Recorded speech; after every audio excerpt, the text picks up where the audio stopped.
காவல்துறையினுடைய அணுகுமுறை அதிர்ச்சி அளிக்கிறது. ஒரு சம்பவத்தில் சிலர் மீது வழக்கு தொடுத்திருக்கிறார்கள், சிலர் மீது வழக்கு தொடுக்கவில்லை. புஷி ஆனந்த் மீது வழக்கு தொடுத்திருக்கிற தமிழ்நாடு காவல்துறை விஜய் அவர்கள் மீது வழக்கு தொடுக்காதது ஏன்? 2 பேரும் ஒரே கட்சி, ஒரே களத்தில் இருக்கிறார்கள், ஒரே செயல் திட்டத்தை நடைமுறைப்படுத்தக்கூடியவர்களாக இருக்கிறார்கள் என்கிற போது புஷி ஆனந்துக்கு ஒரு நீதி, விஜய்க்கு ஒரு நீதியா என்ற கேள்வி எழுகிறது. அப்படி என்றால் விஜய் மீது வழக்கு தொடுக்க முடியாது என்றால் புஷி ஆனந்த் மீது போடப்பட்ட வழக்கை திரும்ப பெற வேண்டும். அவர் மீது மட்டும் ஏன் வழக்கு போடணும்? அவரோட மற்ற 4 பேர் மீது மட்டும், மாவட்ட செயலாளர் மீது மட்டும் ஏன் வழக்கு போடணும்? அவங்களை மட்டும் ஏன் தேடி பிடிச்சு போய் பதுங்கி இருந்த இடத்துல கைது பண்ணணும்? ஆனா விஜய்க்கு பாதுகாப்பு கொடுக்கிறார். அப்படிதான் திமுகவுக்கும் விஜய்க்கும் அண்டர் கிரவுண்ட் டீலிங் இருக்குன்னு சொல்லலாமா?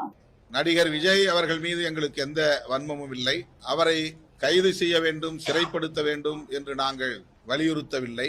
ஆனால் அதற்கு அவர் தார்மீக பொறுப்பேற்க வேண்டும். அந்த வெளிப்பாடு அவருடைய நடவடிக்கைகளில் இல்லை என்கிற அடிப்படையில் தான் எங்கள் விமர்சனங்களை முன்வைத்திருக்கிறோம். தமிழ்நாடு காவல்துறை